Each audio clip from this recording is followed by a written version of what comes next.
Sa ngalan ng Ama, ng Anak, ng Espiritu Santo. Amen. Amen. Sumainyo ang Panginoon. At sumaiyo rin. Mga kapatid, aminin natin ang ating mga kasalanan upang tayo maging marapat gumanap sa banal na pagdiriw. Inaamin ko sa kapangyarihang Diyos at sa inyo mga kapatid, nalubha akong nagkasala sa isip, sa salita at sa gawa, at sa aking pagkukulang. Kaya isinasamo ko sa mahal na Birheng Maria, sa lahat ng mga anghel at mga banal, at sa inyo mga kapatid, na ako'y ipanalangin sa Panginoong ating Diyos. Kawan tayo ng pangyarihang Diyos, patawarin tayo sa ating mga kasalanan. Patnubayan tayo sa buhay na walang hanggan. Amen. Panginoon, kaawaan mo kami. Panginoon, kaawaan mo kami. Kristo, kaawaan mo kami. Kristo, kaawaan mo kami. Panginoon, kaawaan mo kami. Panginoon, kaawaan mo kami. Manalangin tayo.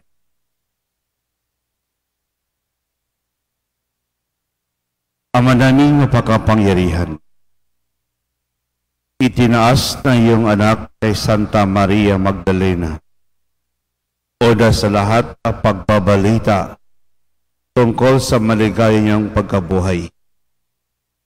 Pakundangan sa kanyang panalangin at kagitingan, maipahayag nawa namin si Kristo ay nabubuhay at makita namin siyang naghahari sa iyong kadakilaan.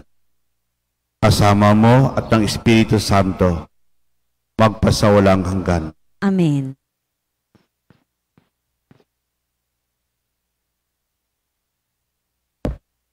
Pagbasa mula sa ikalawang sulat ni Apostol San Pablo sa mga taga-Korinto.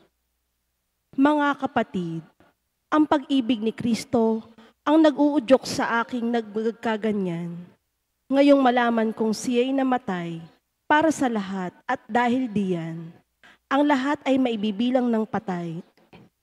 Namatay siya para sa lahat upang ang mga nabubuhay ngayon ay huwag nang mabuhay para sa sarili, kundi para kay Kristo na namatay at muling nabuhay para sa kanila. Kaya ngayon, ang pagtingin namin kanino man ay hindi na batay sa sukatan ng tao. Noong unay gayon ang aming pagkakilala kay Kristo, ngunit ngayon hindi na. Kaya't ang sinumang nakipag-isa kay Kristo ay isa ng bagong nilalang. Kaya na wala na ang dating pagkatao, siya'y bago na. Ang salita ng Diyos. Salamat sa Diyos. Salmong tugunan, aking kinasasabikan, Panginoon, ikaw lamang.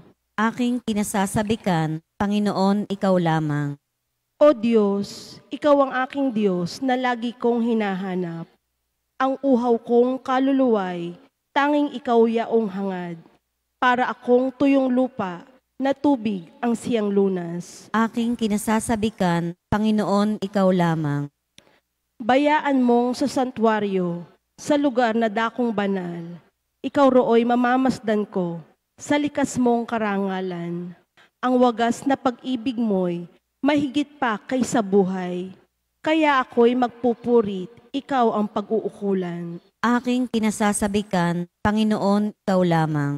Habang ako'y nabubuhay, ako'y magpapasalamat at ako ay dadalangin na kamay ko'y nakataas. Itong aking kaluluway, kakaing may kasiyahan, magagalak na umawit, ng papuring iaalay. Aking kinasasabikan, Panginoon, ikaw lamang. Pagkat ikaw sa tuwina, ang katulong na malapit, sa lilim ng iyong pakpak, galak akong umaawit. Itong aking kaluluway, sa iyo lang nang hahawak, pagkat ako kung hawak mo, kaligtasay natitiyak. Aking kinasasabikan, Panginoon, ikaw lamang.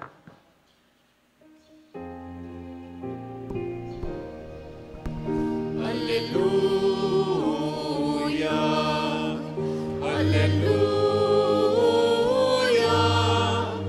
Alleluia, Alleluia. Ipahayag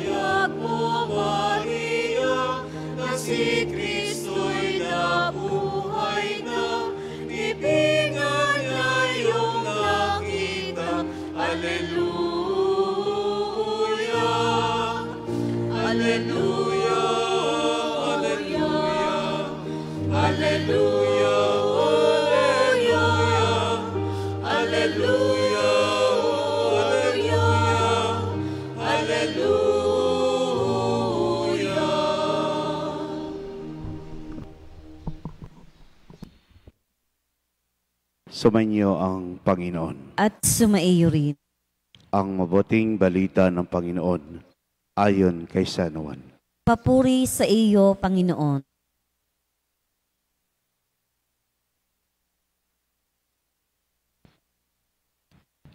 Madilim-dilim pa ng araw ng linggo. Naparoon si Maria Magdalena sa libingan.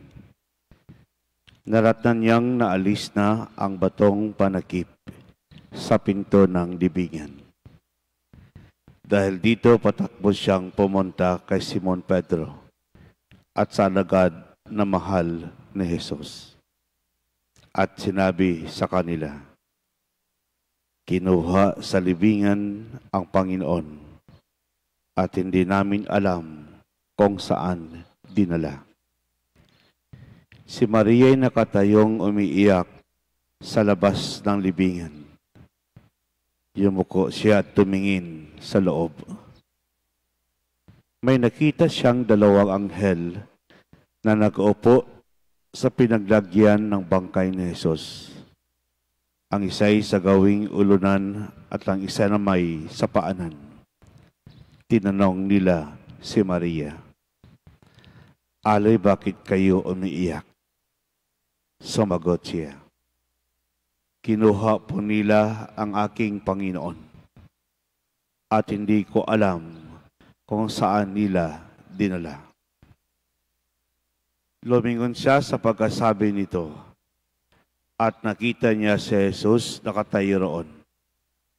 Ngunit hindi niya nakilalang si Jesus iyon.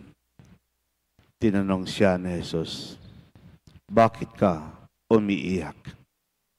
Sino ang hinahanap mo?" Akala ni Maria siya ang tagapag-alaga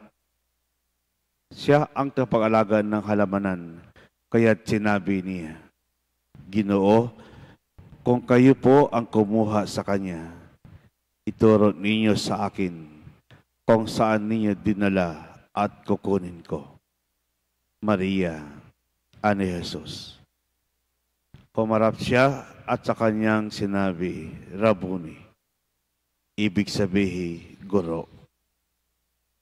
"Huwag mo akong hawakan sapagkat hindi pa ako nakapupunta sa Ama," wika ni Jesus. "Sa halip pumunta ka sa aking mga kapatid at sabihin mong aakyat ako sa aking Ama at inyong Ama, sa aking Diyos at sa inyong Diyos." Kaya't si Maria Magdalena ay pumunta sa mga alagad at sinabi, "Nakita ko ang Panginoon." At tuloy sinabi sa kanila ang bilin ni Jesus. Ang mabuting balita ng Panginoon. Pinupuri ka namin, Panginoong Hesukristo. Magandang umaga po sa lahat.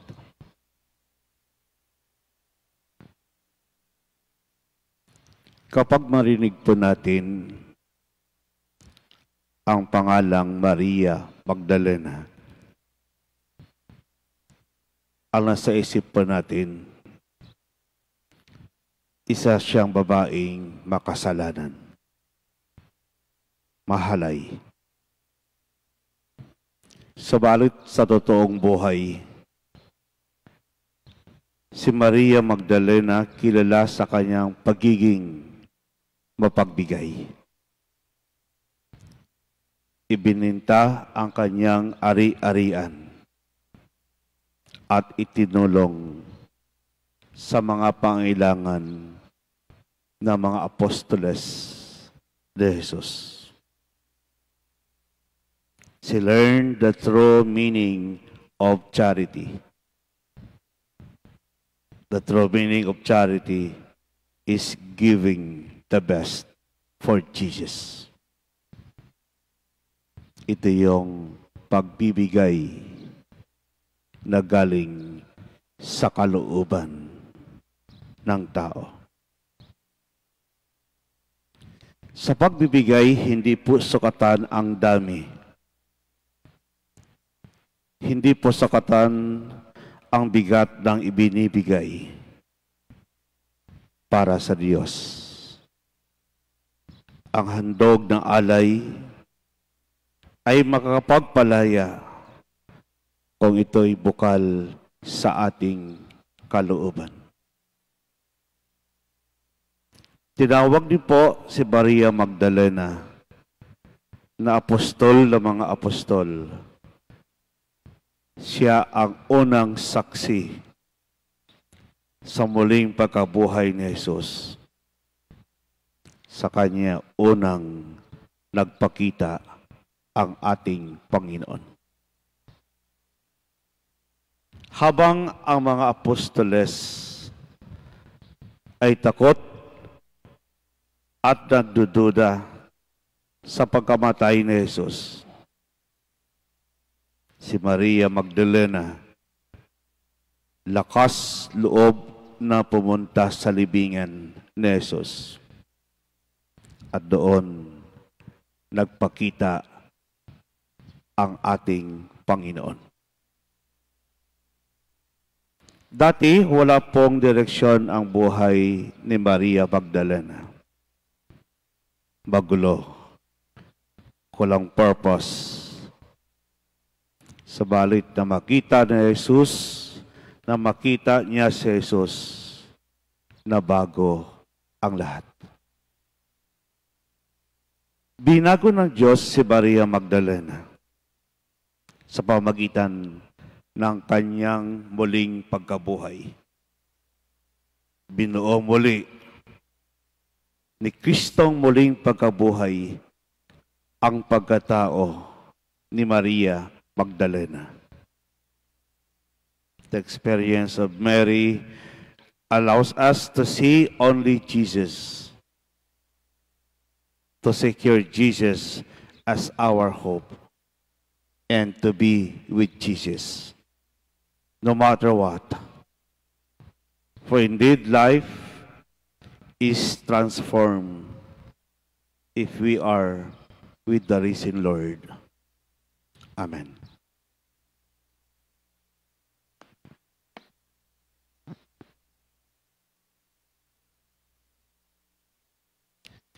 Naranasan ni Maria Magdalena kagalakan ng pagkatatagpo nila ni Jesus sa muling pagkabuhay nito. Nawa ang maluwating pangyayaring ito ay maghatid ng kahulugan at pagbabago sa buhay natin at ating sabihin, Panginoon, dinggin mo ang aming panalangin. Panginoon, dinggin mo ang aming panalangin.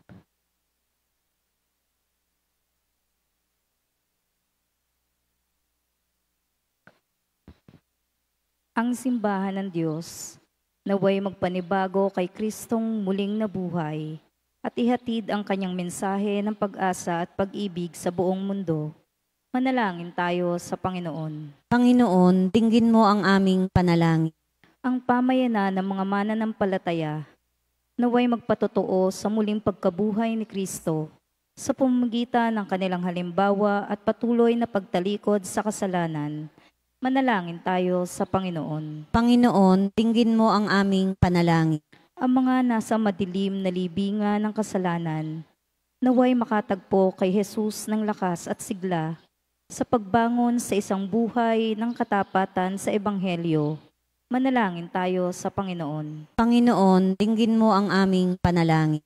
Ang mga nasisiraan ng loob dahil sa mga walang katapusang mga paghihirap, naway makatagpo sa muling pagkabuhay ng tapang na ipagpatuloy ang kanilang paghahanap ng higit na mabuting buhay.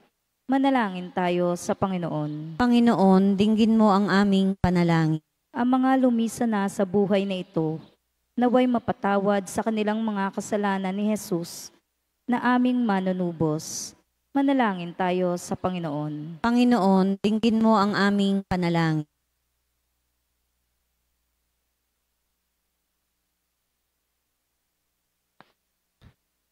Ama, tanggapin nawa namin ang mabuting balita ng muling pagkabuhay ni Kristo at ang aming buhay sa hinaharap sa piling mo. Hiniling naming ipagkaloob mo na maranasan namin ang bunga ng kanyang muling pagkabuhay sa aming sariling buhay. Hiniling namin ito sa pamamagitan ni Kristo na aming Panginoon. Amen.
Online kapatid, upang paghahain natin kalugdan ng Diyos, amang makapangyari.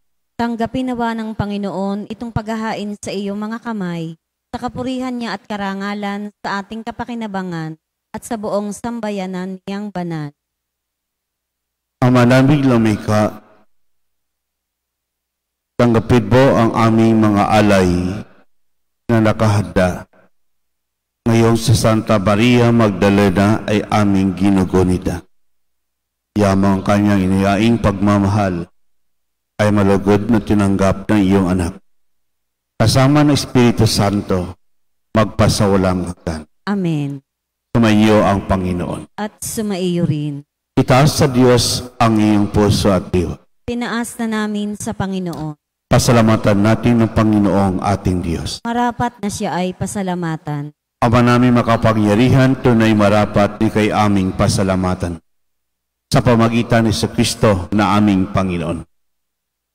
Siyang salitang katomo at kapiling, nung lahat ng umiral ay iyong likay. Siya'y sinugo mo para kami sa gipit palayain. Kat siya'y kinalingan na mahal na Birhen, na naging kanyang inang totoo sa kapangyarihan ng Espiritu Santo. Inako niyang sundin ang loob mo at kamtin ng sampinang banal para sa iyo. Pinagtisang iyon at sa krus ang kanyang mga kamay upang magwakas sa kamatayan at mahayag ang pagkabuhay. Kaya kaisa na mga anghel ang sisiawit ng papuri sa iyo. Nang walang humpay sa kalangitan, kami nagbubunyi sa iyong kadakilaan.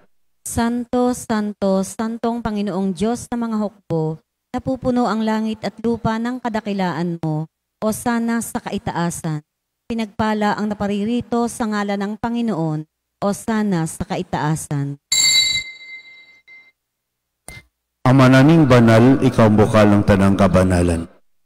Kaya't sa pamagitan ng Espiritu, gawing banal ang kaloob na ito, upang para sa maging katawan at dugo ng aming Panginoong Hesukristo.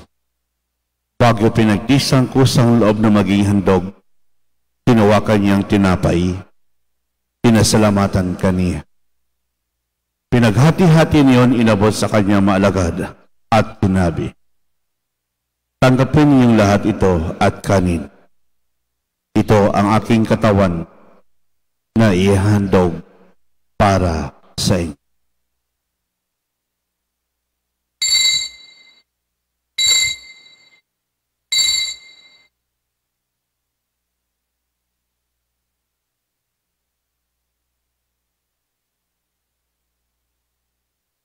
Naman matapos ang hapunan, hinawakan niyang kalis, muli kang pinasalamatan. Inabot niyang kalis sa kanyang maalagad at sinabi, tanggapin niyo lahat ito at inumin. Ito ang kalis ng aking dugo ng bago't walang hanggang tipan. Ang aking dugo na ipupuhos para sa inyo at para sa lahat, sa ipagpapatawad ng mga kasalanan. Gawin ito sa pag-alaala sa akin.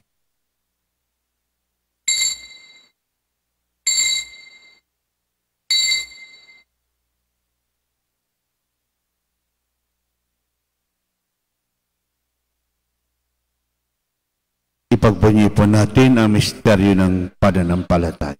Si Kristo'y namatay, si Kristo ay nabuhay, si Kristo'y babalik sa wakas ng panahon. Ang mga ginagawa namin ngayon pag-alala sa pagkamatay at muling pagkabuhay na iyong anak. Kaya tinaalay namin sa iyong tinapay nagbibigay buhay at ang kalis nagkakaloob ng kaligtasan. Kami nagpapasalamat dahil kami iyong minarapat na tumayo sa harap mo para maglingkod sa iyo. Isinasamo namin kami magsalo-salo sa katawan at dugo ni Kristo ay mabuklod sa pagkakaisa sa pamagitan ng Espiritu Santo. Amaling kami masimbahang laganap sa buong daigdig. Puspusin mo kami sa pag-ibig kay sana ang Papa, si Gilbert naming Obispo at ng Tanang Kaparian. Alalahanin mo rin kapatid naming na imlay na may pag-asang sila'y muling mabubuhay. Yan din lahat ng mga puman. Kawaan mo sila at patuloyin sa iyong kaliwanagan. Kawaan mo dapating kami lahat makasalo sa buhay na walang wakas.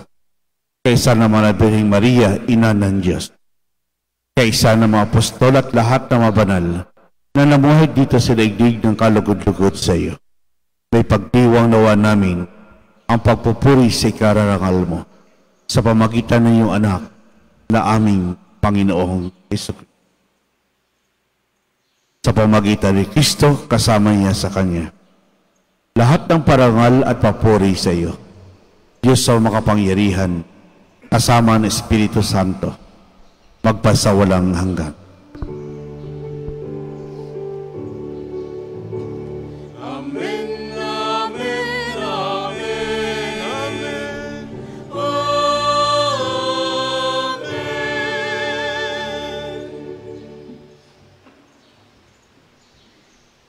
Sa tagubilin ng kagaling na utos at turo ni Jesus, napay natin at Diyos, ipahayag po natin ng lakas loob.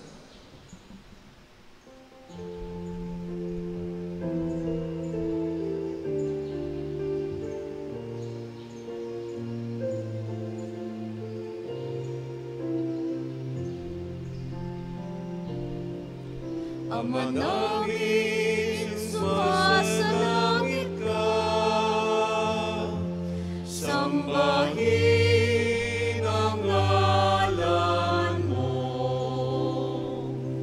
mapasa amin ang kaharian mo,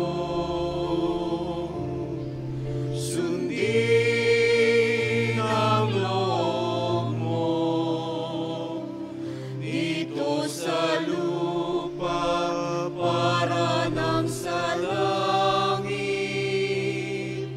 Bigyan mo kami ngayon ng aming kakanin sa araw-araw, at patawarin mo kami sa aming mga sala, para ng pagpapatawad namin sa nagkakasala sa amin. At huwag mo kami ipahintulot sa tukso, at iadya mo kami sa lahat ng masama. Pinilimi kami yadya sa lahat ng masama, pagkalooban ng kapayapaan araw-araw. Iligtas sa kasalanan, ilayo sa lahat ng kapahamakan.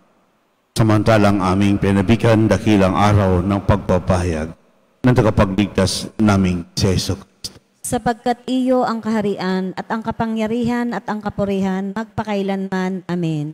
Panginoon si Kristo, sinabi mo sa iyong apostol, kapayapaan na iniwan ko sa iyo. Ang aking kapayapaan ibinibigay ko sa iyo. Tungay mo aming panampalataya, tuwag ang aming mga pagkakasala. Pagkalooban mo kami ng kapayapaan at pagkakaisa, ayon sa iyong kalooban kasama ng Espiritu Santo, magpasawalang hanggan. Amen. Ang kapayapaan ng Panginoon ay laging sumainyo. At sumaiyo rin. Magbigayin po tayo ng kapayapaan sa isa't isa. Peace be with you. Kordero ng Diyos na nag-aalis ng mga kasalanan ng sanlibutan, maawa ka sa amin. Kordero ng Diyos na nag-aalis ng mga kasalanan ng sanlibutan, maawa ka sa amin.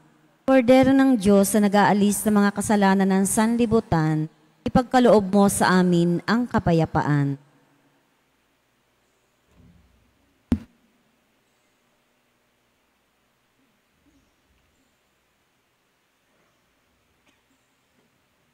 Mga kapatid, ito ang kordero ng Diyos, ito nag-aalis ng mga kasalanan na sanlibutan. Mapalad ang mga inihan sa kanyang piging. Panginoon, hindi ako karapat-dapat na magpatuloy sa iyo, ngunit sa isang salita mo lamang ay gagaling na ako.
Manalangin tayo.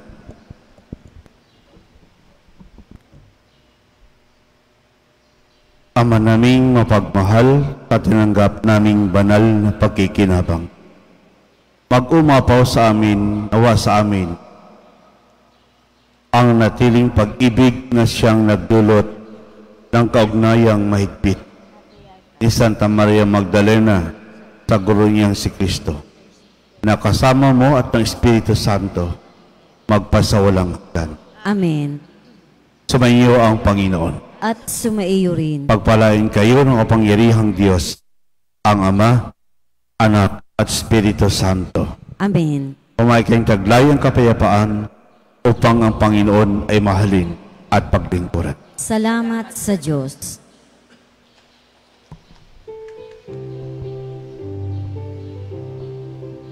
Pater kang San Jose, pintakasi, kami sa iyo'y nagbubunyi.